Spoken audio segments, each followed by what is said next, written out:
السلام علیکم ورحمۃ اللہ وبرکاتہ۔ الحمدللہ رب العالمین، والصلاة والسلام علی سید المرسلین وعلی آلہ واصحابہ اجمعین، اما بعد فاعوذ باللہ من الشیطان الرجیم، بسم اللہ الرحمن الرحیم۔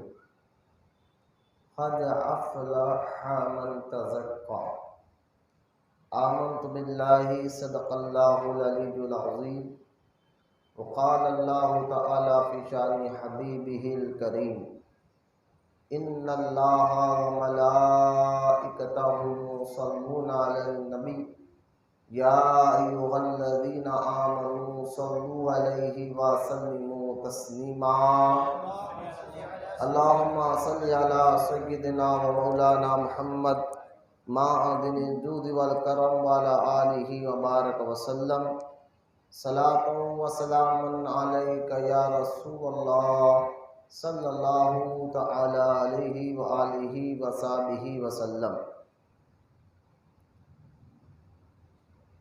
ہمارا یہ خانقاہی ہفتہ واری اجتماع لگاتار یہ تیسرا پارٹ ہوگا ہمارا، جو ہم دل کی بیماری اور اس کا علاج پر گفتگو کر رہے ہیں۔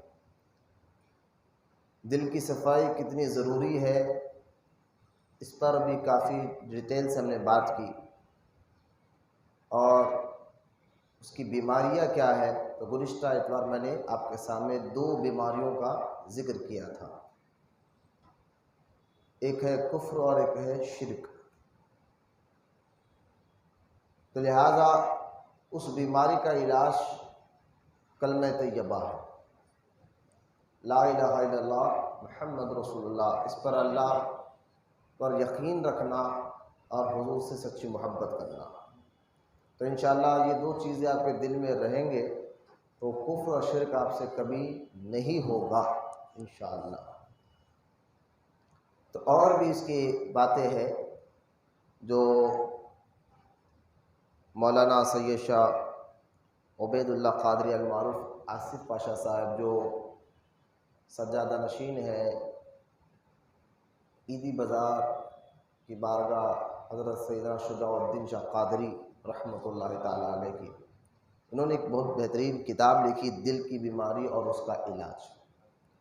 اللہ تعالیٰ سے دعا ہے کہ اللہ ان کے علم عمل میں برکت عطا فرمائے، کیونکہ یہ بزرگوں کا طریقہ رہا ہے کہ جس کتاب سے آپ پڑھ رہے ہو کتاب والوں کا تعارف بھی کرانا چاہیے، یہ سچائی ہے۔ تو اس کو اگر نام نہیں لیا جائے پھر یہ امانت میں خیانت ہوگی۔ تو حضرت کی کتاب ہی سے کچھ بات جو عرض کر رہا تھا میں، دل کی بیماری اور اس کا علاج، بہت بہترین کتاب، اللہ تعالیٰ نے ان سے کام لیا، اللہ ان کے علم عمل میں برکت عطا فرمائے۔ اور ایک بات جو آج کیونکہ جو ہے اتوار کا دن ہے، 7 ذی الحجہ، کل 8 یعنی پیر کو 8، منگل کو 9 اور چہارشنبے کو انشاءاللہ عید الاضحیٰ کا دن ہوگا۔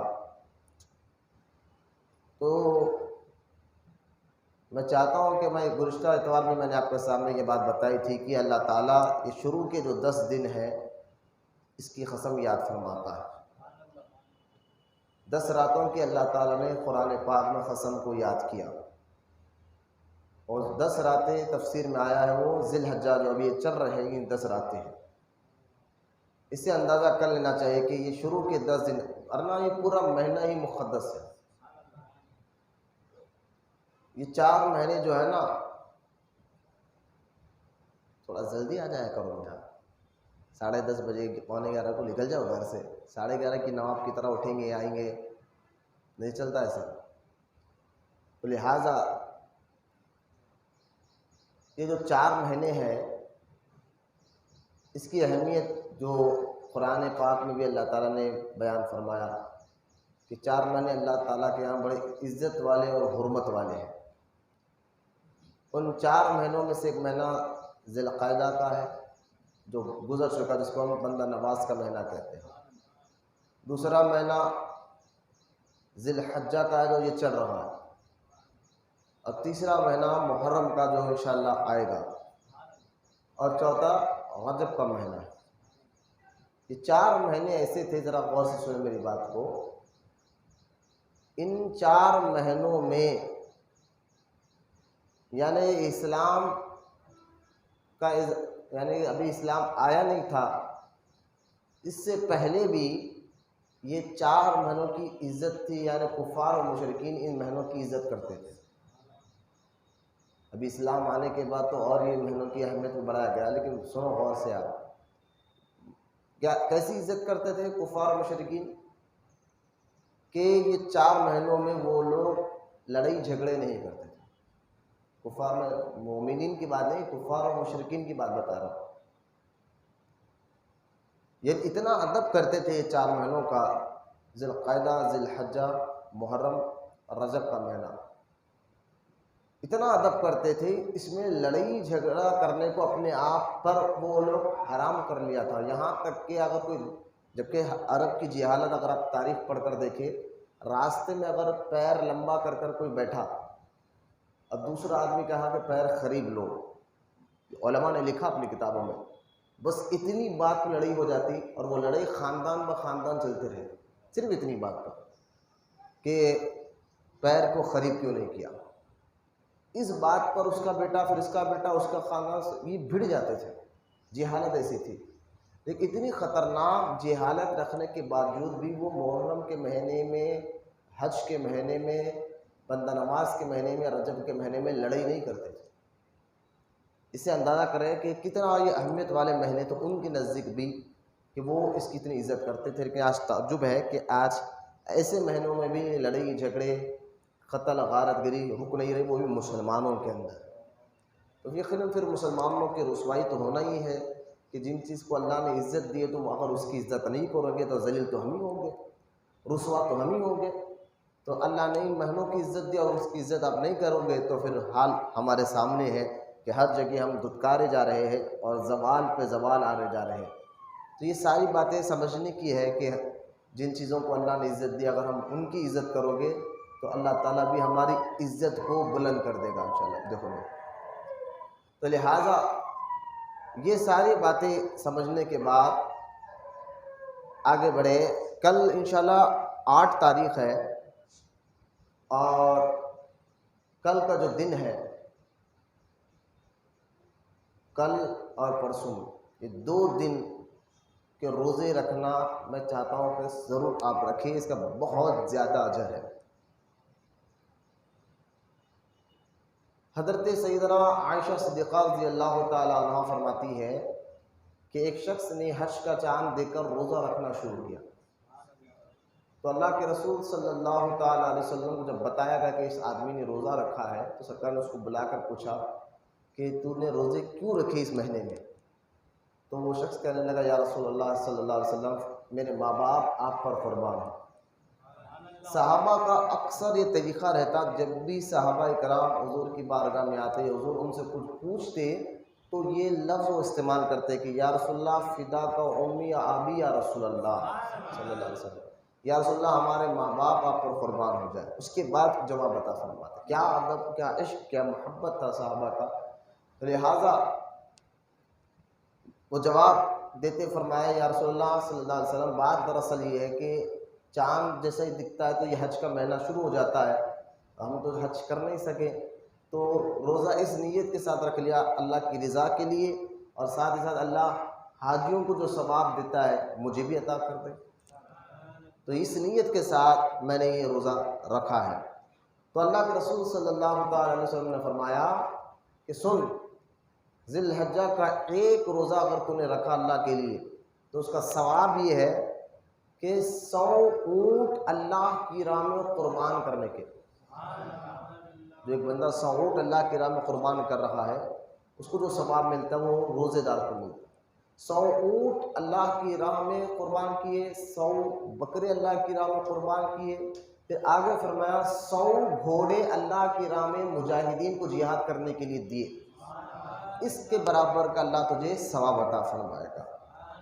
اور جیسا ہی 8 ذی الحجہ کا دن آئے گا، یعنی کل کا دن انشاءاللہ، کل کی، تو 8 ذی الحجہ کو جو روزہ رکھتا ہے تو اللہ کے رسول علیہ الصلوۃ والسلام فرماتے ہیں اس کو اللہ تعالیٰ 1000 اونٹ اللہ کی راہ میں قربان کرنے کا ثواب ہے، اور 1000 بکرے اللہ کی راہ میں قربان کرنے کا ثواب عطا فرمائے گا، اور 1000 گھوڑے اللہ کی راہ میں مجاہدین کو لڑنے کے لیے دینے کے برابر کا ثواب عطا فرمائے گا۔ اور فرمایا پھر 9 ذی الحجہ کا روزہ اگر کوئی رکھ لے، 9 تاریخ کا روزہ، تو جس کو یوم العرفہ کہتے ہیں، تو اللہ کے رسول علیہ الصلوۃ والسلام فرماتے ہیں اللہ اس کو پھر 2000 اونٹ اللہ کی راہ میں قربان کرنے کا ثواب عطا فرمائے، اور 2000 بکرے اللہ کی راہ میں قربان کرنے کے برابر کا ثواب عطا فرمائے گا، اور 2000 گھوڑے مجاہدین کو اللہ کی راہ میں جہاد کرنے کے لیے اتنا برابر اللہ آپ کو ثواب عطا فرمائے گا۔ تو لہٰذا 8 اور 9 تاریخ کا روزہ میں سمجھتا ہوں کہ آپ کے لیے ضروری بھی ہے، اور بالکل نسبت والوں کے لیے تو اہم ہے کہ روزہ روحانی طاقت کو بڑھاتا ہے، روزے سے دل بھی پاک و ستھرا ہوتا ہے، باطن بھی پاک ہوتا ہے، روزے دار کو گناہوں سے نفرت پیدا ہو جاتی ہے۔ جو بندہ روزے سے رہتا ہے اس کو گناہ کرنے کو دل ہی نہیں چاہتا، وہ جھوٹ بولنے کو بھی کتراتا ہے۔ اکثر وہ دیکھو آپ، ہاں وہ زیادہ غلط بے حیا ہے تو وہ شاید روزے کی حالت میں بھی جھوٹ بولے، لیکن جس پر روزہ اثر کر جائے پھر وہ گناہ سے بھی نفرت کرتا ہے، اور جو ہے جھوٹ اور غیبت سے بھی نفرت کرتا ہے، بس اس کو نیکی کرنے کو دل چاہتا ہے۔ تو روزے کی بے شمار فوائد ہے۔ تو یوم العرفہ جو منگل کا دن ہے ہمارے پاس آنے والا، اس دن کا روزہ یعنی کل پیر اور منگل کا روزہ آپ ضرور رکھا کریں، بلکہ ایک حدیث مبارکہ میں آیا ہے نبی کریم صلی اللہ تعالی علیہ وسلم نے فرمایا یوم عرفہ کا روزہ رکھنا اللہ اس کو 2 سال کی عبادت کا ثواب عطا فرمائے گا، اور جو یوم عاشورہ یعنی 10 محرم کے مہینے میں 10 تاریخ کا روزہ رکھے اس کو 1 سال کا ثواب اللہ عطا فرمائے گا عبادت کا۔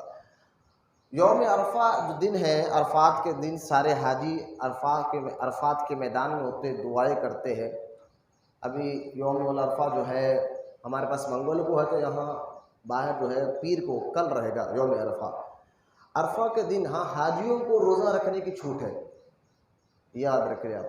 یہ روزے جو میں آپ کو ڈیٹیل بتا رہا ہوں، یہ روزے نفل روزے، رکھے تو ثواب ہے، نہیں رکھے تو کوئی گناہ بھی نہیں ہے۔ اگر کوئی روزہ نہیں بھی رہ رہا تو اس پر آپ کو تانا دینا، غلط نظر سے دیکھنا یہ منع ہے، کیونکہ فرض روزوں کی بات الگ ہے اور یہ روزوں کی بات الگ ہے، یہ نفل روزے ہیں۔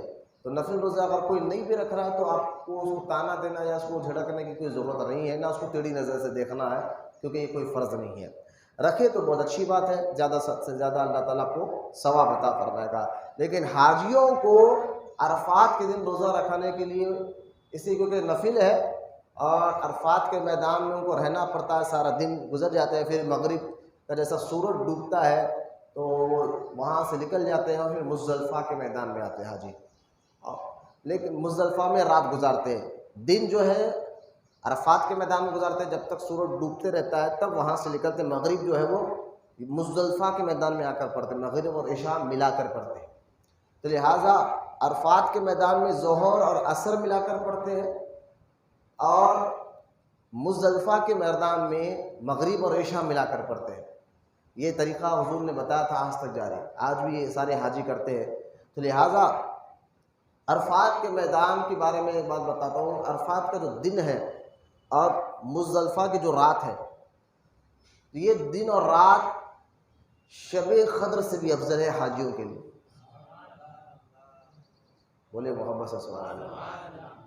عرفات کا دن اور رات جو ہے شب قدر، جس کو اللہ تعالیٰ شب قدر میں 1000 مہینوں کے برابر کا اللہ اس کو ثواب عطا فرماتا ہے، لیکن وہ شب قدر کس رات کو ہے؟ آخری عشرے کے رمضان مبارک کے آخری تاریخوں میں کون سی تاریخ کو ہے ہمیں پتہ نہیں، ہم 10 راتیں اس لیے لوگ اعتکاف بیٹھ جاتے ہیں۔ اگر کسی کو مل بھی جائے تو لہٰذا شب قدر کا جو ثواب اس کو مل جاتا ہے، لیکن اس کے صغیرہ گناہ یعنی چھوٹے گناہ معاف ہوتے ہیں۔ لیکن مزدلفہ ایک ایسی دن ہے، یعنی عرفات ایک ایسا دن ہے اور مزدلفہ کی رات ایک ایسی رات ہے کہ عرفات کے میدان میں جتنے حاجی ہوتے ہیں ان سب کے اللہ تعالیٰ کبیرہ گناہوں کو معاف فرما دیتا ہے۔ بلکہ حدیث مبارکہ میں یہاں تک یہ آیا ہے، اگر کوئی عرفات کے میدان میں ایک دن میں کھڑے رہے حاجی اور دل میں یہ سوچے یار میں تو بہت بڑا گناہ گار ہوں، میرے گناہ معاف ہی نہیں ہو سکتے، یہ سوچے گا تو اللہ تو گناہ گار ہوگا۔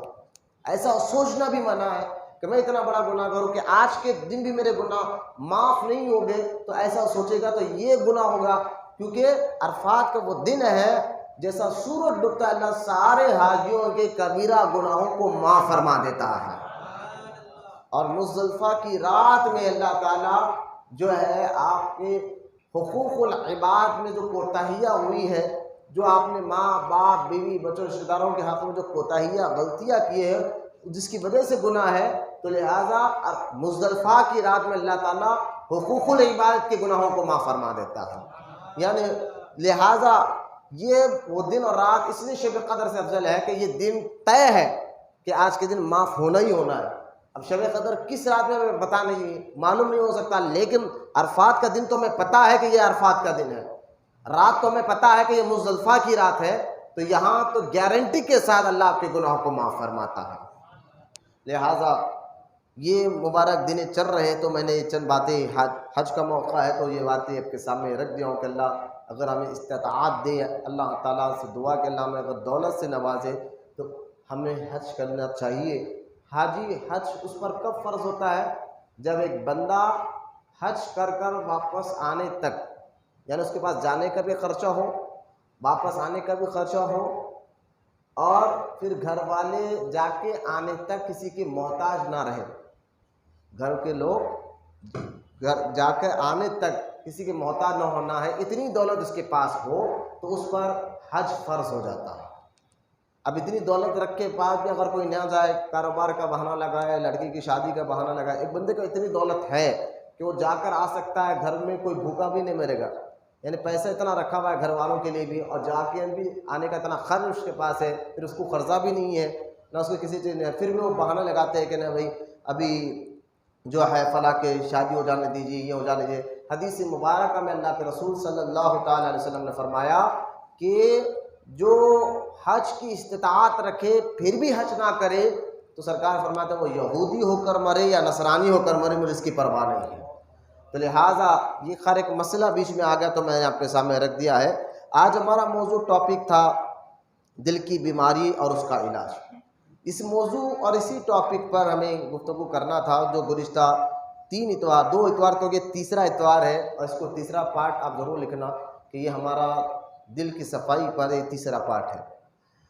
آج کا جو موضوع، آج کا جو پارٹ ہے، جو میں نے گزشتہ اتوار آپ کو بتا دیا کہ دل کی بیماریوں میں سے 2 بیماریوں کا ذکر میں نے کیا تھا، کفر اور شرک۔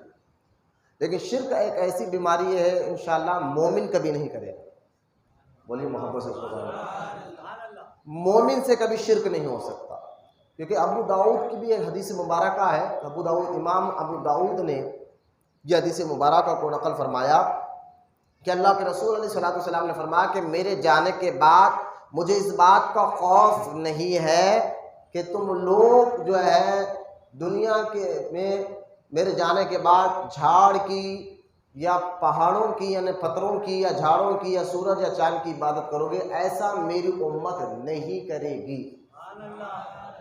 وہ لوگ چینلوں پہ بنا کے ڈال رہنا یہ جھاڑ کی پوجا کر رہے ہیں، یہ وہ کر رہے ہیں۔ میں نے کہا حدیث مبارکہ ابو داؤد شریف میں سرکار نے فرمایا میری امت کبھی جھاڑ، پتھر، چاند، سورج، تاروں کی پوجا نہیں کرے گی۔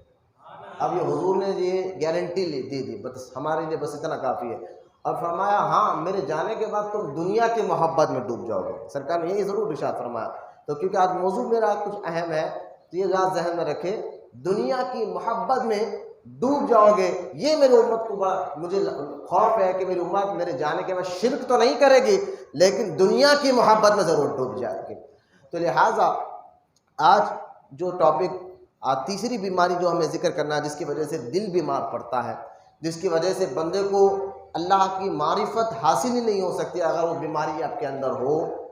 وہ بیماری ایسی بیماری ہے اگر آپ کے اندر رہے گی تو ایک مرید کے لیے، ایک تصوف پہ عمل کرنے والے کے لیے، ایک سالک کے لیے یہ بیماری اس کی روحانیت کی موت ہے۔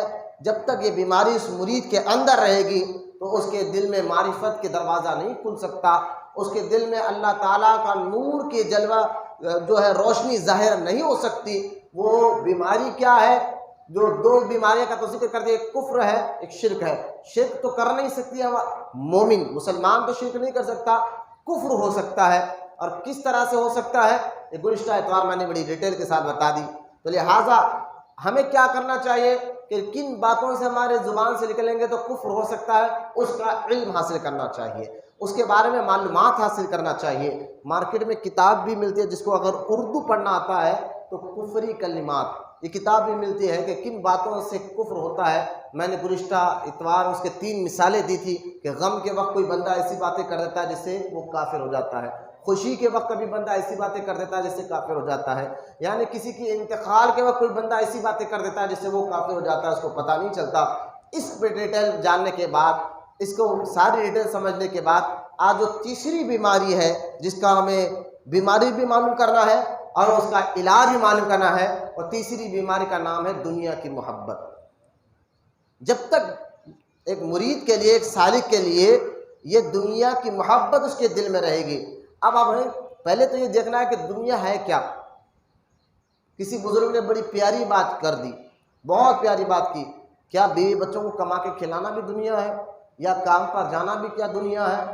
تو کہا نہ، دنیا اس کو کہتے جو چیز تمہیں اللہ سے غافل کر دے، اس وہ دنیا ہے۔ لیکن اس کی اور ڈیٹیل میں بتاؤں گا۔ دنیا کی محبت جو ہے یہ بڑی خطرناک ہے، اور دنیاوی محبت سے بھی بندے کے دل پر پردے آ جاتے ہیں، اور دنیاوی محبت سے ہی بندے کے جو ہے نا روحانیت کی ترقی رک جاتی ہے۔ تو دنیا کی محبت کے بارے میں میں چند آیات قرآن پاک کی آپ کے سامنے رکھنا چاہتا ہوں، ذرا آپ غور سے توجہ سے ارشاد سنیں۔ ایک تو سب سے پہلی آیت، پہلے آپ نے سمجھ لیا حب دنیا۔ دنیا کیا ہے میں آگے اس کی ڈیٹیل بھی بتاؤں گا۔ اور میرا یہ بچے بار بار اٹھ رہے، بیٹھا ہو بچوں، بیٹھ جاؤ بیٹا، بیٹھو، پانی پینا ہے تو جا کے پی کے آنا، جاؤ۔ لہذا دنیا کی محبت جو ہے، آپ میری طرف نظر رکھیں، آپ دنیا کی محبت کے بارے میں قرآن پاک کی ایک نے کئی آیتیں ہیں، قرآن کی آیتیں ہیں، بولو نا سبحان اللہ۔ اب میں بتاؤں گا دنیا کی محبت کیا، یہ تو جانیں گے، لیکن پہلے آپ غور سے سنیں۔ سب سے پہلی جو آیت میں آپ کے سامنے رکھ رہا ہوں وہ سورہ ال عمران کی ہے، آیت نمبر 185، 185۔ اللہ پاک ارشاد فرماتا ہے وما حیات الدنیا الا متاع الغرور، جس کا ترجمہ یہ ہے، اللہ پاک ارشاد فرماتا ہے اور دنیا کی زندگی نہیں ہے مگر دھوکے کا سامان۔ اب لہٰذا ایک اور آیت مبارکہ جو سورہ رعد کی ہے، جس میں اللہ تعالیٰ ارشاد فرماتا ہے، جس کا میں صرف ترجمہ آپ کے سامنے رکھ رہا ہوں۔ اور سکون سے آنا تھا محمود بھائی، اور سکون سے آنا تھا، اتنا جلدی کہیں کو آ گیا آپ نے؟ اور یہ ہر اتوار کا ہے تمہارا؟ درود پاک پڑھے ایک مرتبہ۔ سب 12 بجے کے بعد آ رہے ہیں یہاں سے وہاں تک، بولنے کے بعد میں اہمیت نہیں ہے نا، گدھوں کو زعفران کی قدر نہیں ہے کہتے۔ اب کیا کر سکتے، بول رہے تو کتنا بھی بولو، بیل کے سامنے بیل بجانے کے برابر ہو رہا، صرف منڈی ہلا رہے، پھر اپنا کام جو کرنا وہی کام کر رہے۔ پھر ہم مرید ہیں، ہم کچھ سدھرنے چاہ رہے ہیں، ہم دین کا کام کرنا چاہ رہے ہیں، تو عمل تو لاؤ نا پہلے اپنے اندر عمل لاؤ نا، جب کام کرنے گا، جب یہ ساری باتیں سمجھ میں آئیں گی۔ وہی اگر دوست بلان دو، صبح 6 بجے رہتے ہیں لوگ، نہ گاڑی یاد آتی ہے، وہی سیٹ بلان دو 4 بجے رات سے لوگ بیٹھ جائیں گے جا کر، سیٹ بلا رہا ہو، پیسہ آتا نا وہاں پر۔ یہ دنیا ہے، فجر کی نماز چھٹی پرواہ نہیں، دکان نہیں بند ہونا، ظہر چھٹی پرواہ نہیں، دکان بند نہیں ہونا، کاروبار نہیں چھوٹنا ہے، بس یہ دنیا ہے۔ جیسا کہ میں آپ کے سامنے سنا رہا تھا سورہ رعد کے ایک ترجمہ، یہ دنیا کی زندگی میں مست ہو گئے، حالانکہ ترجمہ سنا رہا ہوں قرآن کی آیت کا۔ اور یہ لوگ دنیا کی زندگی میں مست ہو گئے، حالانکہ دنیا آخرت کے مقابلے میں نہایت حقیر پونجی ہے، اور فانی چیز کی کثرت پر خوش ہوتے ہو، جبکہ انہوں نے ہمیشہ رہنے والی پر اس کو ترجیح دی، جبکہ دنیا کی تمام چیزیں آخرت کے مقابلے میں حقیر اور ادنا ہے۔ یعنی دنیا کی چیزیں جو ہے آخرت کے مقابلے میں، اس لیے آپ دیکھیں جب بھی یعنی آخرت سب سے افضل ہے، دنیا کی بات آ گئی تو پہلے تین چیزیں آپ سن لیجئے۔ اس عالم کی تین قسمیں ہیں، ایک عالم دنیا، دوسرا ہے عالم برزخ، اور تیسرا ہے عالم آخرت۔ ان تین چیزوں میں سے دو چیزیں فنا ہونے والی ہیں۔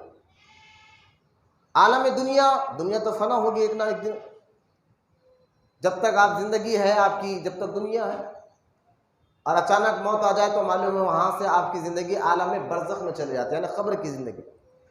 عالم برزخ میں آپ وہاں چلے گئے، اور جب تک اللہ نے چاہا آپ وہاں رہے، اور جب حکم ہوگا پھر قیامت آئے گی تو پھر عالم آخرت میں آپ جائیں گے۔ اور عالم آخرت جو ہے یہ کبھی ختم ہونے والی چیز نہیں، وہاں آپ کا فیصلہ ہوگا کہ آپ جنت میں جائیں گے یا دوزخ میں جائیں گے۔ تو لہٰذا مجھے بتائیے جو چیز ختم ہونے والی ہے، عقل مند آدمی اس کی فکر کرتا ہے یا جو چیز کبھی ختم نہیں ہوگی یا اس کی فکر کرتا ہے؟ عقل مند آدمی وہی تو کرے گا جو چیز کبھی ختم ہونے والی نہیں، جہاں مجھے ہمیشہ رہنا ہے، جس زندگی میں مجھے جانے کے بعد کبھی واپس آ ہی نہیں سکتے ہیں، جہاں ہمیشہ رہنا ہے وہیں پر ہمیں، کہ اگر کوئی عقل مند آدمی ہے تو وہاں کا انتظام کرتا ہے، جیسا کہ بحر الدانا رحمۃ اللہ تعالی علیہ کا، اللہ والے نے سمندر کو جس میں سمجھانے کی کوشش کرتے ہیں اور سمجھا بھی دیتے ہیں، بہت پیارے انداز سے سمجھاتے ہیں۔ بحر الدانا رحمۃ اللہ تعالی علیہ کا مزار بغداد میں ہے، الحمدللہ مجھ فقیر کو وہاں حضرت کی مرکے کی حاضری بھی نصیب ہوئی، اور میں نے وہاں حضرت کے قدموں میں نماز عصر کی نماز بھی پڑھی۔ بہت بڑے بزرگ بحر الدانا، ظاہر مجذوب بزرگ تھے۔ مجذوب اس کو کہتے ہیں، حدیث مبارکہ میں ہے، جیسے کہ حلت الاولیاء میں یہ حدیث پاک، حلت الاولیاء کتاب بڑی مشہور اور معروف کتاب ہے، کہ ایران کے شہر اصفیان کے رہنے والے امام نعیم بن عبداللہ رضی اللہ تعالیٰ عنہ نے اس کتاب کو لکھا تھا آج سے 1100 سال پہلے۔ یہ بڑی مشہور و معروف کتاب ہے، کتاب کا نام ہے حلت الاولیاء۔ اس کتاب میں کئی حدیثیں آپ نے اولیاء اکرام کے متعلق جمع فرمائی، تو اسی کتاب سے میں آپ کو حدیث مبارکہ سنا رہا ہوں۔ اللہ کے رسول صلی اللہ تعالیٰ علیہ وسلم نے ارشاد فرمایا کہ میری امت میں کچھ ایسے لوگ ظاہر ہوں گے جن کو دیکھ کر تم ان کو اپنے قریب بھی آنے نہیں دو گے، نہ اپنے پاس بٹھاؤ گے نہ اپنے قریب آنے دو گے۔ پوچھا گیا حضور کیوں؟ فرمایا ان کا لباس گندا ہوگا، ان کے جسم پر دھول بیٹھی ہوئی ہوگی، ان کو دیکھ کر تو اپنے قریب بھی آنے نہیں دو گے، لیکن ان کا مقام و مرتبہ اللہ کے یہاں وہ ہوگا کہ جو وہ بول دیں گے اللہ ویسا کر دے گا۔ یہ تو حدیث آپ نے سن۔ اب آئے بابا فرید گنج شکر رضی اللہ تعالیٰ عنہ کی ایک بات بتاتا ہوں۔ اولیاء اکرام سیر بہت کرتے تھے دنیا میں، گھما پھر آخر میں ایک جگہ مقام کر لیتے تھے۔ آپ غریب نواز کو دیکھیں، بندہ نواز کو دیکھیں، یہ سیر بہت کرتے تھے۔ حضرت مخدوم سمنانی رضی اللہ تعالیٰ عنہ کو جہانگیر آپ کے پیر و مرشد نے لقب دیا تھا۔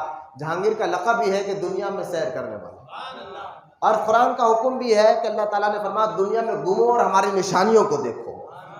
تو لہٰذا سیر بہت کرتے تھے پھرنا۔ تو بابا فرید گنج شیخر رضی اللہ تعالیٰ عنہ فرماتے ہیں میں ایک مقام پر گیا، اس آپ فرماتے کہ تین باتیں ذرا آپ غور سے سنیں، بابا فرید گنج شیخر فرما رہے ہیں رضی اللہ تعالیٰ۔ آپ فرماتے ہیں میں ایک جگہ پر گیا تو وہاں ایک بہت بڑے اللہ کے ولی کو دیکھا، بہت بڑے اللہ کے ولی کو دیکھا، جن کے عمل، تقوی، پرہیزگاری سے سارے لوگ متاثر تھے، سارے لوگ متاثر تھے، جن کے عمل اور کا معاملہ دور دور تک پھیلا ہوا تھا، کہ یہ لوگ کہتے تھے کہ فلاں شخص بڑا تقوی والا ہے، فلاں آدمی بڑا پرہیزگار ہے، فلاں آدمی بڑا نیکوکار ہے، اس کے چرچے دور دور تک رہتے تھے۔ لیکن جب اس کا انتقال ہوا تو اللہ تعالیٰ نے، بابا فرید گنج شیخر فرماتے ہیں میں نے مراقبہ کیا، مراقبے میں مجھے پتا چلا کہ وہ دوزخی ہے۔ ایسا ہوتا ہے، دوزخی ہے، دوزخ میں گیا۔ تو کبھی اپنی عبادتوں پر غرور نہیں کرتا، اپنے اعمال کے میں نماز پڑھ لوں تو احسان نہیں کر رہے آپ وقت پر اجتماع میں آ کر مسجد میں بیٹھے تو کوئی احسان نہیں کر رہے ہیں، عبادتوں پر نیکیوں پر کبھی غرور نہیں ہونا چاہیے. اس میں دو باتیں ملتے ہیں. جب بابا فرید گنج شکر نے فرمایا تو بڑا نیک تھا پھر دوزخ میں کیوں جا رہا ہے، تو اس نے کہا کہ حضرت بات دراصل یہ کہ میں صرف دکھاوا کر رہا تھا لوگوں کو، کہ لوگ کی زبان پر میں نیک بنا جاؤں، لوگوں کی زبان پر میں نمازی رہوں، لوگوں کی زبان پر جو ہے فلاں فلاں مجھے لوگ یاد کرے، اچھا یاد کرے. تو میں لوگوں کو دکھانے کے لیے خوب چلے کرا، خوب عبادت کرا، خوب نمازیں پڑھا، خوب اللہ کی راہ میں خیرات کرا. تو جب میرا انتقال ہوا تو اللہ نے فرمایا تو نے میرے لیے تھوڑا کیا، تو جس کے لیے کیا تھا اس سے اجر مانگ لے. تو لہٰذا یہ بابا فرید گنج شکر فرماتے ہیں اس کا وہ دوزخ میں چلا گیا. اس کو ریاکاری بھی کہتے ہیں، منافقت بھی کہتے ہیں. اب دوسرا بابا فرید گنج شکر فرماتے ہیں میں ایک جگہ ایسے گیا جہاں پر ایک شخص تھے جن کا جو ہے لباس گندا تھا، بال بکھرے ہوئے تھے اور تھوک منہ سے نکل رہا تھا، لیکن ان کا باطن اتنا روشن تھا، اس روشنی میں مجھے اللہ کا عرش نظر آ رہا تھا. پھر بابا فرید گنج شکر فرماتے ہیں اس کو ایسے شخص کو مجذوب کہتے ہیں.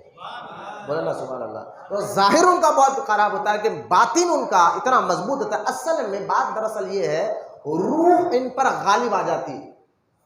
جسم پر روح غالب آ جائے تو کیا ہوتا ہے معلوم ہے؟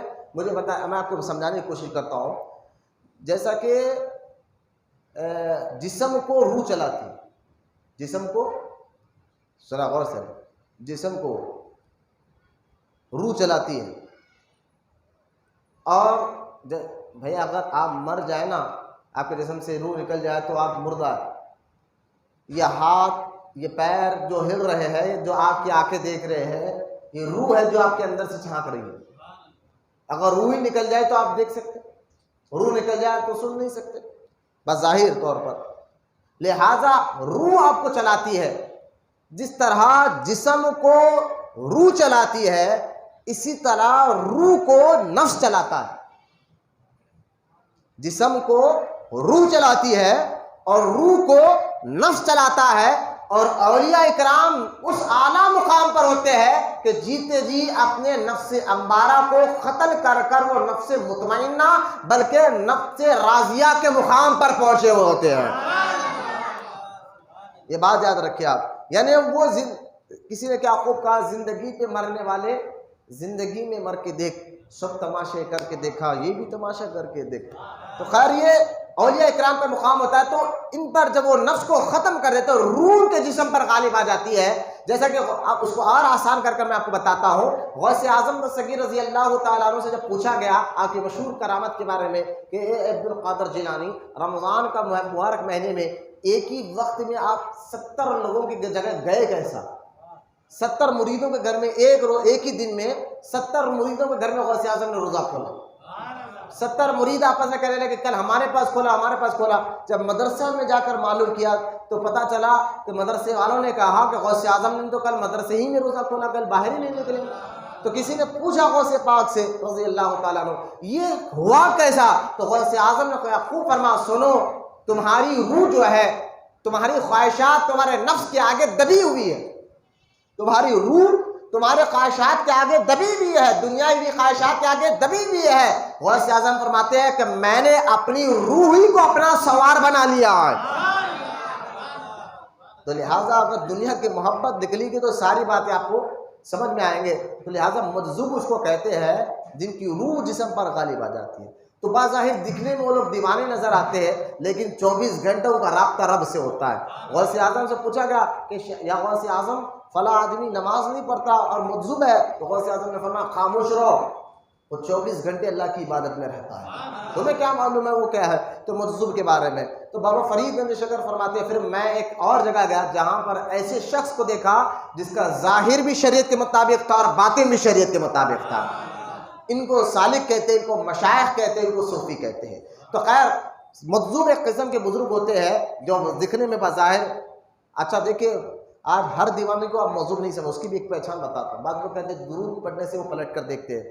وہ ٹھیک ہے درود پڑھنے سے بھی دیکھتے ہوں گے، لیکن میں آپ ایک آسان چیز میں آپ کو بتاتا ہوں مجذوب کی پہچان کے لیے کہ کیونکہ تاکہ آپ کو پتہ چلے کہ ہر دیوانہ پھٹے پرانے کپڑے پہننے والا روڈ پہ جانے والا مجذوب نہیں ہو سکتا اور ہر مجذوب دیوانہ نہیں ہوتا.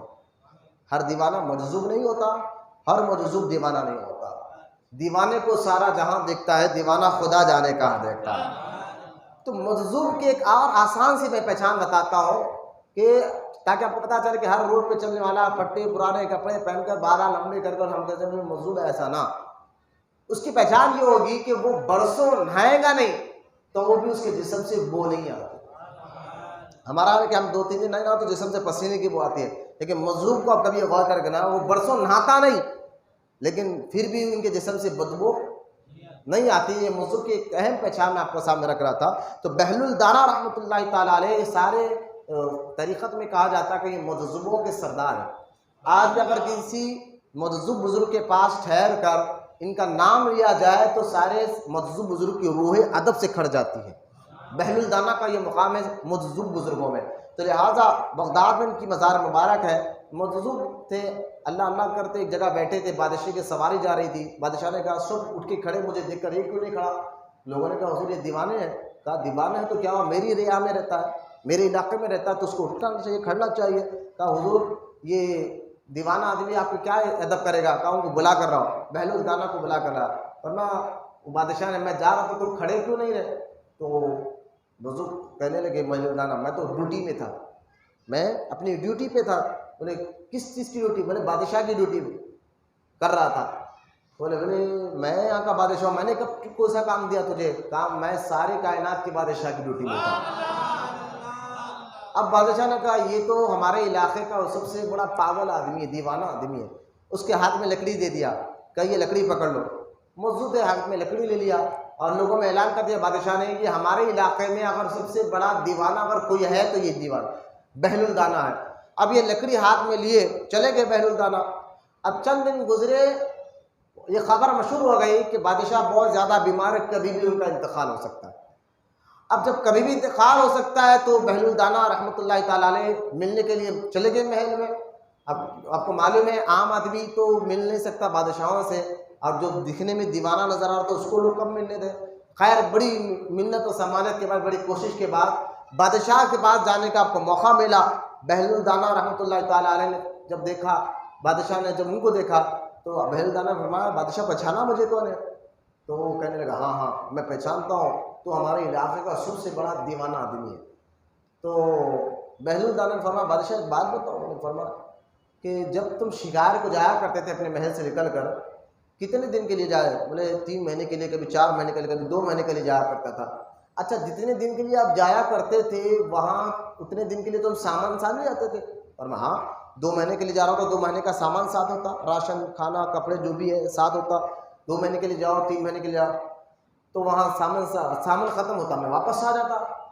تو بہل الدانہ نے فرمایا بادشاہ تم دنیا میں جہاں 1 مہینے یا 2 مہینے یا 3 مہینے کے لیے جاؤ اتنے دن کا سامان ساتھ لے کر جاتے تھے اور تمہیں یقین تھا کہ تم واپس اپنے محل آ جاؤ گے، لیکن اب تم وہاں جا رہے ہو جہاں سے کوئی واپس نہیں آ سکتا۔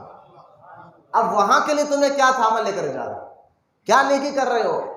یعنی کیا بہترین بات بہل الدانہ رحمۃ اللہ تعالیٰ نے فرمایا کہ اب وہاں سے آپ واپس ہی نہیں آ سکتے، تو وہاں کی کیا تیاری کی ہے؟ تو بادشاہ کو بڑا رونا آیا، تو میں نے تو کوئی نیکی کی نہیں، میں نے تو کوئی آخرت کے لیے کوئی کام ایسا نہیں کیا۔ جب رونے لگا تو بہل الدانہ نے وہ لکڑی اس کے ہاتھ میں دی۔ میری نظر میں اس علاقے میں اگر سب سے بڑا دیوانہ اگر کوئی ہے تو وہ تو ہے۔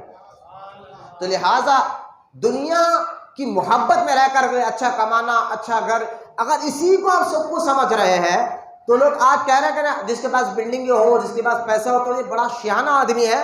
میں کہتا ہوں سب سے بڑا دیوانہ آدمی ہے کہ اس کے پاس آخرت کی فکر نہ ہو۔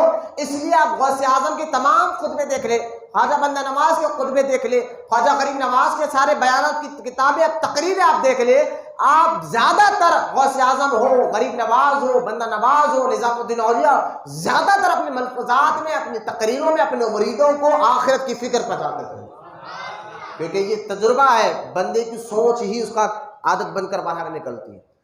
سوچ اگر جیسا کہ ہم سوچ لے کر کل صبح اٹھنا ہے تو رات میں جو بندہ سوچتا ہے وہ ٹائم کو پورے فالو کرتا ہے، اتنے بجے اٹھتا ہے، سحری کرتا ہے، چاہے اس کو کہیں جانا ہو تو ٹائم پہ نکل جاتا ہے۔ تو پہلے سوچتا ہے، سوچ عادت بن کر باہر نکلتی ہے۔ اگر ہماری سوچ آخرت میں ہو جائے تو انشاءاللہ پھر اس سوچ کا اثر کیا ہوتا ہے؟ بندہ نماز پڑھنے لگتا ہے، بندہ حلال کمانے لگتا ہے، بندہ جو ہے ماں باپ کی خدمت بھی کرتا ہے، بندہ بیوی بچوں کا حقوق بھی ادا کرتا ہے، بندہ جو ہے پھر نیکیاں بھی کرتا ہے، تو سمجھ جانا کہ اس کے دل میں آخرت کی سوچ گڑ گئی ہے، تبھی تو وہ نیکیاں کر رہا ہے۔ اگر جو بندہ نیکیاں نہیں کر رہا ہے، جو بندہ اللہ کو ناراض کرتے ہوئے زندگی گزار رہا ہے، تو اصل دنیا دار وہ شخص ہے جو قرآن میں اللہ تعالیٰ ایک اور جگہ ایک اور آیت مبارکہ میں فرماتا ہے اللہ پاک دنیا کے بارے میں کہ دنیا کی زندگی صرف ایک کھیل اور تماشا ہے۔ دنیا کی زندگی کیا ہے؟ کھیل اور تماشا ہے۔ مجھے بتائیے کھیل اور تماشا کتنی دیر ہوتا ہے؟ 1 گھنٹہ، 2 گھنٹے، 10 منٹ، 15 منٹ، اس کے بعد کھیل ختم، تماشا ختم، خوشی ختم۔ تو اللہ فرما رہا ہے دنیا کی زندگی کھیل اور تماشا ہے، دنیا کی زندگی۔ اور آگے بہت پیاری اللہ تعالیٰ نے بہت ایک مثال دی۔ لوگ کہتے ہیں تم آپ مثال دے دے کے کیوں سرما آپ لوگوں کو بتاتے ہیں؟ تو لوگوں کو مثال دے دے کر بتانا یہ خود اللہ کی سنت ہے۔ مولانا سبحان اللہ۔ سورہ الحدید میں ایک اللہ تعالیٰ نے بہت پیاری مثال دی ہے، دنیا کیا ہے اور دنیا میں رہنے والا کیا ہے، یہ مثال دے کر اللہ نے سمجھایا ہے بندوں کو۔ آپ دیکھیں اللہ فرماتا ہے کہ جو دنیا دار آدمی ہے اس کی مثال ایسی ہے کہ ایک کسان جب اس کو بارش ہوتی ہے تو اس کا کھیت ہرا بھرا ہو جاتا ہے۔ جب اس کا کھیت ہرا بھرا ہو جائے تو بڑا خوش ہو جاتا ہے کہ میرے پاس بیج ہے، میرا کھیت ہرا بھرا ہو گیا ہے۔ وہ پھر اللہ فرماتا ہے یہ ہریالی کب تک ہے؟ کچھ دن کے لیے، یہ ہریالی کچھ دن کے لیے ہے، پھر کچھ دن کے بعد سب ختم، اس کی خوشی ختم، پھر وہ کھیت سوکھے پڑ جائیں گے۔ اللہ فرماتا ہے دنیا دار آدمی بھی ایسا ہی ہے، صرف دنیا کی محبت میں رہے اور آخرت کی فکر نہ کرے تو یہ دنیا کی خوشی جو ہے کچھ دن کے لیے ہے۔ جیسا ایک کسان کے لیے کھیت ہریالی کچھ دن کے لیے ہے، اس کے بعد ایک نہ ایک ٹائم تو سکنا ہے، ختم ہونا ہے۔ اللہ فرماتا ہے یہی دنیا دار کا حال ہوگا کہ دنیا کچھ دن کے لیے ہے اور کچھ دن کے بعد جب تمہیں حقیقی زندگی مل جائے گی، برزخ کی زندگی، آخرت کی زندگی، تب آپ کو پتا چلے گا کہ یہ دنیا جو ایک دھوکہ تھا جس کی محبت میں رہ کر آپ جو ہے یہ کام کر رہے تھے۔ لہٰذا یہ 2-4 آیتیں بتانے کے بعد میں آپ کے سامنے 2 حدیثیں سنانا چاہتا ہوں۔ ایک حدیث ہے کیمیاء سعادات، کتاب کا نام امام محمد غزالی رحمۃ اللہ تعالیٰ علیہ۔ آپ فرماتے ہیں حدیث پاک میں ہے اللہ کے رسول صلی اللہ تعالیٰ علیہ وسلم نے فرمایا دنیا کی محبت سارے گناہوں کی جڑ ہے۔ دنیا کی محبت سارے گناہوں کی جڑ ہے۔ سنیں آپ، گناہوں کی جڑ دنیا کی محبت ہے۔ آپ کہتے ہیں جڑ سے کوئی کام بیماری نکل جائے، جڑ سے فلاں کام کرنا چاہیے، اندر سے سارے کام ختم ہو رہے ہیں۔ اگر دنیا پہلے آپ پھر سے میں ایک بات بتاتا چلوں کہ دنیا یہ نہیں ہے کہ آپ بیوی بچوں کو کما کے کھلا رہے ہیں، یہ بھی عبادت ہے اللہ کے لیے۔ نیت آپ کے اللہ کے لیے ہو تو یہ عبادت ہے، بیوی بچے۔ لیکن اللہ فرماتا ہے اگر تمہارے مال تمہارا دنیا کیا ہے سنیا، تمہارا مال، تمہارے ماں باپ، تمہارے بیوی بچے اگر تمہیں اللہ سے غافل کر دے، ایک جگہ اللہ فرما رہا ہے سورہ توبہ میں، تمہارا مال، تمہارے اولاد، تمہارے بیوی، تمہارے بچے تمہیں اللہ اور اس کے رسول سے غافل کر دے تو اللہ فرماتا ہے پھر اس کے لیے شدید عذاب ہے۔ تو لہٰذا دنیا یہ نہیں ہے کہ آپ محنت کر رہے ہیں، حلال روٹی کما رہے ہیں، ارے جائز روٹی کمانا یہ اللہ کو پسند ہے، رسول کو بھی پسند ہے۔ ایک مرتبہ کا واقعہ ہے، اللہ کے رسول صلی اللہ تعالی وسلم تشریف فرما تھے اور صحابہ اکرام جلوہ فرما تھے۔ صحابہ نے ایک آدمی کا ذکر کیا، یا رسول اللہ یہ بڑی محنت کرتا ہے، بڑی محنت کرتا ہے، بہت محنت کرتا ہے، مشقت کرتا ہے، یعنی محنتی جس کو ہم کہتے ہیں، بڑا محنتی آدمی ہے۔ تو سرکار نے فرمایا اگر اس نے یہ جو محنت کر رہا ہے، ہم آپ بھی دیکھیں کچھ لوگ محنتی ہوتے ہیں اور سوتے بھی کم ہے، بس کام بولو تو بس صبح 4 بجے سے دن بھر میں ان کو 2 گھنٹے بھی آرام مل گیا تو بس وہ محنت کر بتائیں۔ ہم بولتے ہیں یہ بڑا محنتی آدمی، کوئی بھی کام پیچھے نہیں ہٹتا۔ تو ایسا ہی آدمی تھا وہ صحابہ کے دور میں، وہ کوئی کام کے لیے پیچھے نہیں ہٹتا۔ محنت ایسی تھی کہ صحابہ کو تعریف کرنا پڑا کہ یا رسول اللہ صلی اللہ علیہ وسلم فلاں آدمی بڑا محنت کرتا ہے، بڑی جد و جہد کرتا ہے۔ تو سرکار نے فرمایا اگر اس کی ساری یہ محنت اس لیے کر رہا ہے تاکہ اس کے ماں باپ بیوی بچے کسی کے آگے ہاتھ نہ پھیلائے تو یہ محنت کرنا بھی اللہ کی عبادت ہے۔ اگر یہ محنت وہ اس لیے کر رہا ہے کہ فلاں آدمی سے میں آگے بڑھ جاؤں، فلاں کو میں نیچے دکھاؤں اور پھر اللہ کی یاد سے غافل بھی ہو رہا ہے تو سرکار فرماتے ہیں کہ پھر یہ محنت عبادت نہیں، شیطان کی راہ میں۔ اب آپ دیکھیں جو کام آپ کو اللہ اس کے رسول کے سے غافل کر دے، جو اولاد آپ کو اللہ رسول سے غافل کر دے، جو بیوی آپ کو اللہ رسول سے غافل کر دے، جو ماں باپ آپ کو اللہ اس کے رسول سے غافل کر دے، تو وہ پھر دنیا داری ہے۔ اور ایسی دنیا کے بارے میں اللہ تعالیٰ نے بہت جگہ قرآن پاک میں آیتیں بھی اتاری ہے، اور حدیث پاک میں سرکار نے فرمایا یہ دنیا کی محبت سارے گناہوں کا جڑ ہے، سارے گناہوں کا جڑ ہے۔ آپ غور کریں، آپ کہتے ہیں یہ ماں باپ بھی آڑ بنتے ہیں؟ بولے ہاں بنتے ہیں۔ مثال کے طور پر اللہ ہر ماں باپ ایسے نہیں ہوتے، ورنہ پہلے کے ماں باپ ایسے ہوا کرتے تھے کہ بیٹا کو تاکید کر کر بھیجتے تھے، بیٹا اگر جا رہے ہیں نا کام کے لیے ایک آنا ضرور لائے تو لائے، لیکن حلال کا لائے، یہ تاکید کر کے بھیجا کرتے۔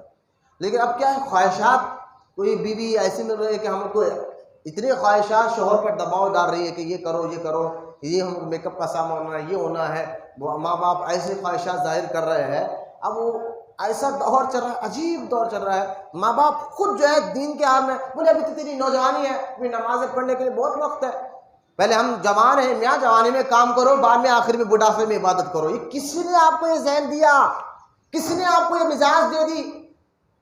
حال تو یہ ہمارا یہ ہے کہ مسجد میں بیٹھ کر سبحان اللہ الحمدللہ کہنے کے بعد بھی پھر ہم وہی کام پہ لگے ہوئے کہ اپنے بچوں کو، بچہ سو رہا ہے ہمیں فکر نہیں ہے نماز کے لیے اٹھانے کے لیے۔ ارے میں چھوٹے بچوں کی بات نہیں کر رہا ہوں، میں بڑے بچوں کی بات کر رہا ہوں۔ باپ جوان، بیٹے بھی جب الحمدللہ جوان بھی ہو جائے نا تو بیٹا نہیں سونے دو ابھی تھک کر آیا ہے، ارے نماز کا وقت ہو رہا ہے بندے، نہیں ابھی سونے دو، نماز کیا ہے یہ ابھی عبادت کے لیے بہت جوانی باقی ہے، بہت عبادت۔ چاہے عشاء دیکھو فجر دیکھو، بندہ اگر سونے میں غافل کر دے، حدیث مبارکہ میں نبی کریم صلی اللہ تعالی علیہ وسلم نے فرمایا کہ دو نمازیں ایسی ہے پھر منافق کو بھاری ہوتی ہے، وہ کون سی؟ فرمایا فجر اور عشاء۔ آج دیکھ لیں آپ، ظہر بہت آسانی سے پڑھ رہے ہیں، عصر مغرب پڑھ رہے ہیں، فجر عشاء ہمارے لیے بہت بھاری ہو گئی معاذ اللہ۔ سرکار نے فرمایا منافق ہے جو جس کو فجر، اور یہاں تک کہ سرکار کی حدیث مبارکہ، سرکار تو رحمت للعالمین ہے نا، میرے آقا اتنا فرماتے ہیں، اگر نماز عشاء کے بارے میں سرکار فرماتے ہیں اگر مجھے گھروں میں چھوٹے بچوں کا اگر خیال نہ ہوتا، چھوٹے بچوں کا اگر خیال نہ ہوتا تو میں اپنی جگہ کسی اور کو کہتا نماز پڑھاؤ، اور میں خود جا کر جو نماز کے لیے، عشاء کی نماز کے لیے ان کے گھروں کو آگ لگا دیتا۔ سرکار رحمت للعالمین ہے، لیکن جلال کیسے بتا رہے ہیں کہ جو عشاء کی نماز کے لیے مسجد میں نہ آئے میں ان کے گھروں کو آگ لگا دیتا، لیکن خیال ہے چھوٹے بچوں کا، خیال ہے عورتوں کا۔ تو لہٰذا یہ جلال سرکار ظاہر فرما رہے ہیں۔ تو دنیا کی محبت میں رہ کر اگر آپ دیکھیں، آج ہمارے کو غصہ یہ ہوتا ہے کہ بیوی اگر سالن میں نمک کم ڈال دے، ہم بہت غصہ آتا ہے کہ سالن میں نمک، لیکن وہی بیوی اگر نماز نہ پڑھے تو کبھی آپ نے غصہ کیا ہے؟ آپ کو حال تو الٹا ہی ہے۔ آنکھیں تو ہم ماں کو دکھاتے ہیں، غصہ تو ماں باپ کے لیے ہے، بیوی کے لیے کیا ہے؟ بیوی کے لیے تو ساری چیز وہاں الا ماشاءاللہ چند لوگوں کی چھوڑ کر میں بات بتا رہا ہوں۔ یہ غور کرنے کی بات ہے کہ ہماری فکر کہاں ہو گئی ہے، ہماری سوچ کہاں ہو گئی ہے، کیا ہو گئی ہے؟ لہٰذا نہ ہمیں بچوں کو نمازی بنانے کی فکر ہے، نہ اس لیے دیکھیں آپ حضرت نظام الدین اولیاء رحمۃ اللہ علیہ، اگر گھر میں تربیت صحیح ہونا پھر بچے میں اثر بھی کیسے آتا ہے۔ نظام الدین اولیاء رحمۃ اللہ تعالیٰ علیہ فرماتے ہیں کہ اکثر یہ ہوتا ہمارے گھر میں کئی دن تک چولہا نہیں سلگتا تھا۔ نظام الدین اولیاء کہہ رہے ہیں چولہا سلگتا نہیں تھا، اور جس دن گھر میں کچھ پکتا نہیں تھا نا تو ماں کہتی تھی بیٹا نظام آج ہم اللہ کے مہمان ہیں۔ نظام الدین اولیاء کہتے ہیں جب مجھے یہ پتہ چلتا نا کہ ہم اللہ کے مہمان ہیں اتنا سکون ملتا تھا، پھر جس دن پھر میں تلاش کرتا رہتا کاش کوئی ایسا دن آ پھر ماں یہ کہے کہ ہم اللہ کے مہمان ہیں، یعنی پھر کھانا بنتے رہتا تھا لیکن پھر سوچتا تھا کہ کاش ایسا دن میں آ جائے پھر کھانا نہ ہو اور ماں کہے کہ ہم اللہ کے مہمان ہیں۔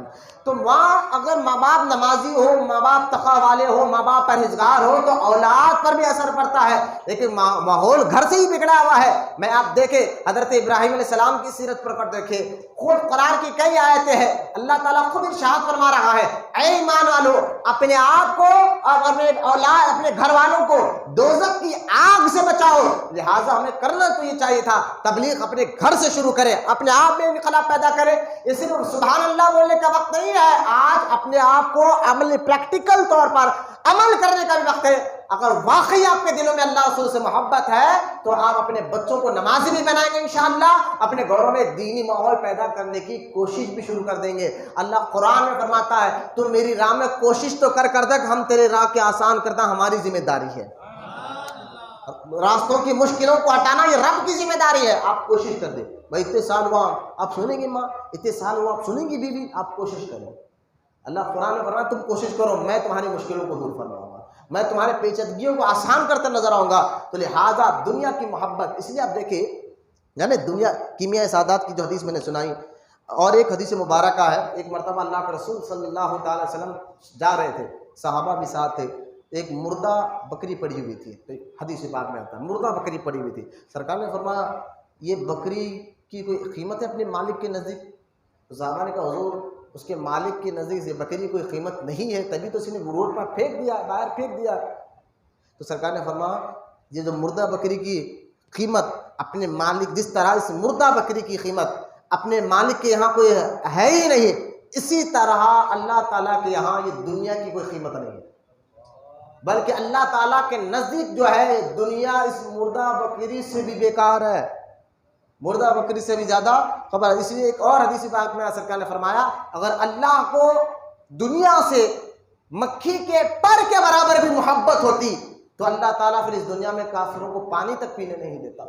لہٰذا یہ دنیا دار العمل ہے، یہ کھیتی کی جگہ ہے، یہ ہمیشہ رہنے کی جگہ نہیں ہے، یہاں محنت کرنا ہے، یہ دار العمل ہے، یہاں عمل کی جگہ ہے، اور اس کا پھل آپ کو انشاءاللہ آخرت میں ملنے والا ہے۔ تو لہٰذا وہی بندہ کامیاب ہے جو اپنی دنیا کو آخرت کے خیال کے ساتھ زندگی گزارے۔ اس لیے حضرت سیدنا عبداللہ شاہ صاحب قبلہ رحمۃ اللہ تعالیٰ علیہ کیا خوب فرماتے تھے، آپ فرمایا کرتے تھے کہ دین کر دنیا کے ساتھ اور دنیا کر دین کے ساتھ۔ ہمارا ہر عمل اگر شریعت کے مطابق ہو تو وہ دنیا نہیں، وہ دین ہے۔ آپ زندگی گزار رہے ہیں، حلال کا 1 روپیہ صحیح، 10 روپے صحیح آپ کما رہے ہیں، تو یہ دین نہیں، یہ دنیا نہیں، دین ہے یہ آپ کے لیے۔ تو لہٰذا آپ نماز بھی پڑھ رہے ہیں، آپ جھوٹ سے بھی بچ رہے ہیں، ماں باپ کی اطاعت بھی کر رہے ہیں، اور اپنے اخلاق کو خوب اتنا سنوارو کہ لوگ دیکھ کر ہی کہے کہ یار فلاں کے بڑے پیارے اخلاق ہیں۔ لہٰذا یہ ساری باتیں آپ کو سمجھنا ہے۔ دنیا کی محبت بھی ایک پردہ ہے سالک کے لیے، ایک مرید کے لیے۔ لہٰذا اسی لیے بزرگان دین کی آپ تاریخ دیکھ کے اٹھا کر کہ دنیا والوں سے بڑی احتیاط کرتے تھے، نفرت نہیں کرتے تھے۔ وہ تو جو ناجائز اور حرام طریقے سے پیسہ کماتا، دنیا کماتا، اس کو تو اپنے نزدیک بھی آنے نہیں تھے، لیکن جس کے پاس واقعی حلال کی کمائی کا پیسہ ہو، ایسے شخص سے بھی اولیاء اللہ جو ہے پرہیز کرتے تھے۔ حضرت نظام الدین اولیاء رحمۃ اللہ تعالیٰ علیہ تو بادشاہوں کو آنے نہیں دیتے تھے۔ علاؤدین خلجی تڑپ گیا ساری زندگی کہ حضرت میں آپ کے پاس آؤں، حضرت فرماتے تھے نہیں آنا، آؤ نہیں آنا۔ یہاں تک کہ نظام الدین اولیاء کہتے تھے فقیر کے خانقاہ کے 2 دروازے ہیں، اگر ایک دروازے سے بادشاہ آئے گا تو ہم دوسرے دروازے سے نکل جائیں۔ تو لہٰذا ایک مرتبہ علاؤدین خلجی نے یہاں تک یعنی دنیا دار اور صرف نوابوں کو بھی نوابہ تڑپتے تھے نظام الدین اولیاء سے، لیکن یہ طریقہ تو میں بتا رہا ہوں، دنیا جس کے پاس اللہ نے دولت دی حلال کی، یہ حرام اور ناجائز نہیں ہے۔ ان سے چڑھنے کا مطلب یہ نہیں کہ جو نظام الدین اولیاء معاذ اللہ چڑھ نہیں رہے تھے، یہ طریقت میں رہنے والے بزرگان دین پرہیز کرتے ہیں، اپنے روح کو اپنے نفس کو اس سے بچاتے ہیں، اور ان کے لیے دعا ضرور کرتے ہیں جو حلال روٹی کماتے ہیں۔ یہ ہم نہ سمجھے کہ جو حلال کما رہا ہے اس سے ناراض ہے، ایسا نہیں ہے، ان کے لیے دعائیں کرتے تھے۔ یہ نظام الدین بادشاہوں کو نام دیتے جو میں دعا کر رہا ہوں تمہارے واسطے، بہت بڑی اتنی کافی ہے نا، دعا کر رہا ہوں۔ اس لیے حدیث مبارکہ میں سرکار نے فرمایا کہ قیامت کے دن حساب کتاب غریب کا 500 سال پہلے ہو جائے گا۔ غریب کا حساب کتاب امیر سے 500 سال پہلے ہو جائے گا، وہ 500 سال ہو چکا جنت میں جا کر، اس کے بعد امیر کا حساب و کتاب ہوگا۔ تو لہٰذا جو غریب ہے اور جن کو اللہ نے حلال دولت دی ہے، لاکھوں کروڑوں روپے، آج دولت بھی ضرورت کی چیز ہے آج کے حساب سے، تو میں حلال دولت کی بات کر رہا ہوں۔ اولیاء کرام، میں طریقت کی ایک بات بتا رہا ہوں، اولیاء کرام بس ایک بار علاؤدین خلجی نے کہا کہ نظام الدین اولیاء کے بارے میں کہ میں آج رات اچانک چلے جاؤں گا اور ان کے خانقاہ میں حسن سے مل کر ہی رہوں گا۔ ساری زندگی نظام الدین اولیاء کا وہ دیدار نہیں کر سکا۔ بادشاہ کا کیا پرہیز تھا اللہ والوں کا، بھائی بادشاہ ہم دعا کریں گے تیری سلطنت کیا سے تیرے، لیکن ہم دنیا داروں کی صحبت میں رہنے سے پرہیز کرتے ہیں، بولے نا۔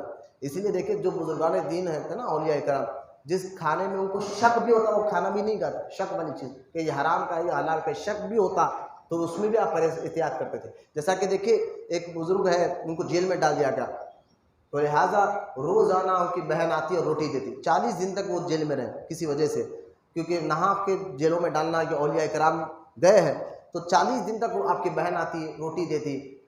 اب 40 دن ختم ہوئے تو جو بزرگ جب جیل سے باہر آئے تو ان کے ہاتھ میں 40 روٹی جیسی کہ ویسی تھی. آپ کی بہن رو رو کے کہنے لگی بھائی سے کہ حضرت آپ تمہیں معلوم ہے میں سوت کاٹتی ہوں, تاگا بولتی ہوں, وہ جس کو امون کہتے ہیں, وہ کاٹ کے میں تمہارے لیے ایک ایک پیسہ جمع کر یعنی حلال پیسے سے میں نے تمہارے پاس روٹی بھیجا تھا اور تم نے کھایا نہیں 40 دن تک, اور 40 روٹی جیسی کہ ویسی لا کر دے رہے ہو. تو بزرگ نے فرمایا تھا کہ سنو, بات دراصل یہ ہے کہ تمہاری کمائی میں مجھے شک نہیں تھا, بیچ میں جو دروگا تھا نا جس کے ذریعے سے تم روٹی بیچتے تھے, اس کے جسم میں کتنا حرام و حلال ملا مجھے پتا نا, تو اس کی طاقت ہاتھ لگے روٹی میں نہیں کھا, اس کے ذریعے سے آ رہی ہے. خیر یہ بزرگوں کا ایک اعلی قسم کا تقویٰ پرہیزگاری ہوتی تھی, یعنی جس چیز میں شک ہو. جیسا کہ دیکھیں امام احمد بن حنبل رضی اللہ تعالیٰ عنہ بیٹھے تھے. امام احمد بن حنبل یہ غوث اعظم کے استاد ہیں. امام احمد بن حنبل بیٹھے تھے رضی اللہ تعالیٰ عنہ, بیٹھے تھے, ایک پردے کے اندر ایک خواتین آئی, ایک عورت آئی, آ کر کہنے لگی کہ حضرت ایک مسئلہ پوچھنا ہے آپ سے. حضرت نے فرمایا پوچھو کیا مسئلہ ہے. وہ عورت کہنے لگی مسئلہ یہ ہے کہ میں اپنے گھر کے پاس گھر کی چھت پر بیٹھ کر جو چراغ ہوتا ہے اس کی روشنی میں رات کے وقت سوت کاٹتی ہوں, بنتی ہوں سوت کو, تو تاگا بنتا ہے جس کو ہم کپڑے بولتے ہیں, جو وہ تاگا بنتی ہوں. تو کبھی کبھی ایسا ہوتا ہے, وہ عورت کہہ رہی, سوال دیکھے ذرا اس عورت کا, کبھی کبھی ایسا ہوتا ہے میں جو چراغ کی روشنی میں وہ سوت جو ہے نا تاگا بنتی ہوں, کبھی ایسا ہوتا ہے میرے گھر کے سامنے سے, میرا گھر چورستے پہ ہے, روڈ کے کنارے ہے, تو کبھی بادشاہ کی سواری گھر کے سامنے سے جاتی ہے, تو جب بادشاہ جاتا تو روشنی کا زیادہ انتظام ہوتا ہے نا, روشنی دور تک روشنی ہوتی ہے, زیادہ انتظام ہوتا ہے. تو کبھی ایسا آتا ہے بادشاہ کی جب سواری جاتی رہتی ہے تو لہذا وہ روشنی بڑھ جاتی ہے. چراغ کی روشنی کے سامنے اگر اور 4-5 چراغ لگا دیا جائے تو روشنی تو بڑھ جائیں گی نا, تو روشنی بڑھ جاتی ہے, تو اس روشنی بڑھنے میں زیادہ کام کر سکتی ہوں. جب چھوٹی روشنی میں جو کام کر سکتی تھی, جب روشنی بڑھ جائے تو کام زیادہ کر سکتی ہوں. اب مجھے یہ مسئلہ پوچھنا ہے, کبھی بادشاہ جائے اور روشنی زیادہ میرے چھت پر آنے لگ جائے, تو کیا میں اس بادشاہ کی روشنی میں یہ کام کر سکتی ہوں, میرے لیے جائز ہے؟ بولو سوال کی باری بھی غور کرے, میرے لیے جائز ہے یہ کام؟ کیونکہ بادشاہ کے محل مال میں حرام بھی ملا ہوتا, حلال بھی ملا ہوتا. عورت نے کہا. اب مجھے بتائیے امام احمد بن حنبل اٹھ کے کھڑ گئے, کھڑ کر کہنے لگے خاتون پردے کے اندر تھی, خاتون میں اس سوال کا جواب تو بعد میں دوں گا, پہلے تو بتا تو ہے کون. یار ایسے گھروں میں اللہ والے پیدا ہوتے بھی تھے, ایسی ماؤں کے پیٹ سے غوث اعظم پیدا ہوتے تھے, ایسے ماؤں کے پیٹ سے پھر غریب نواز پیدا ہوا کرتے تھے, ایسے ماؤں کے پیٹ سے پھر بندہ نواز پیدا ہوا کرتے تھے. امام احمد بن حنبل کھڑ گئے, کھڑ کر پوچھے خاتون بتا تو ہے کون. اس نے کہا میں بغداد کے مشہور بزرگ حضرت سیدنا بشر حافی کی سگی بہن ہوں. بشر حافی کا بڑا مشہور واقعہ میں بعد میں سنا ہوگا, بشر حافی کی سگی بہن ہو. تو آپ رونے لگے امام احمد بن حنبل, فرمانے لگے تم واہ, تبھی تو ایسے بھائی کی ایسی بہن ہو, تو یہ بات تو ایسی عورت ہی کر سکتی ہے, تو تمہارے لیے اس سے پرہیز کرنا ضروری ہے, یہ آپ نے فتویٰ دیا تھا. تو لہٰذا جس چیز میں شک ہو, دنیا کی بو آتی ہو, وہ اس سے پرہیز کرتے تھے.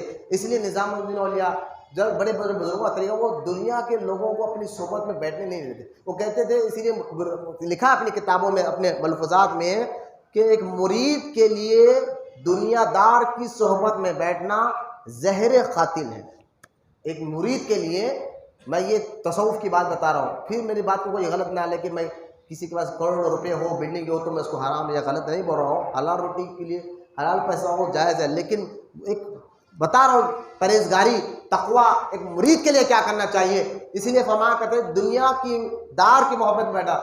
علاؤدین خلجی نے ایک بار تو امیر خسرو کو بلا کر رات میں کہا میں آج اچانک چلے جاؤں گا, یہ بات تمہارے اور میرے اندر رہنا. امیر خسرو کو معلوم ہوگا کہ اچانک بادشاہ خانقاہ آنے والا ہے, باہر نکلے, آپ سننے لگے ایک طرف دنیا ایک طرف دین ہے.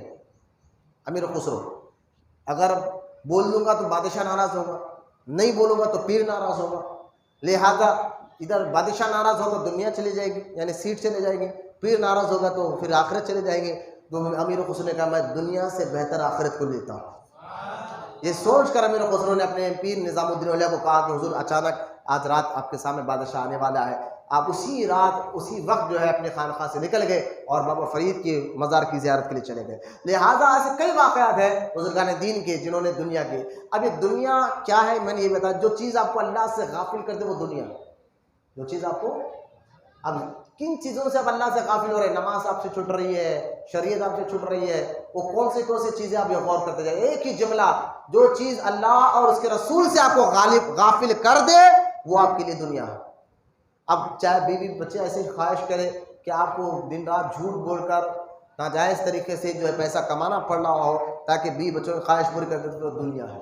ورنہ وہ عورتیں ایسی تھی کہ ایک آنے پہ بھی خوش ہو جاتی ہے. یہ دنیا کی محبت گناہوں کی جڑ ہے.